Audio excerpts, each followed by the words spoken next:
Топ-5 фильмов, чтобы скрасить январские праздники. «Пойман с поличным». Криминальная комедия-боевик от Даррена Аронофски. Рейтинг на Кинопоиске 6,9. «Битва за битвой». Криминальный триллер с Ди Каприо в главной роли. Рейтинг на Кинопоиске 7,3.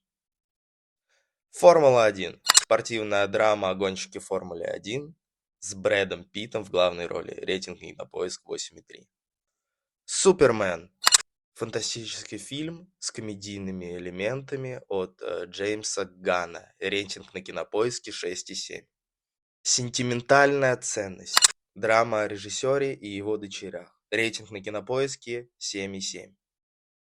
Так, ребята, всем спасибо за просмотр. Я лично пойду смотреть все эти фильмы. Думаю, за один день справлюсь. Если что, вы как посмотрите, тоже напишите в комментариях, понравилось вам или нет, и оцените видео по 100-бальной шкале.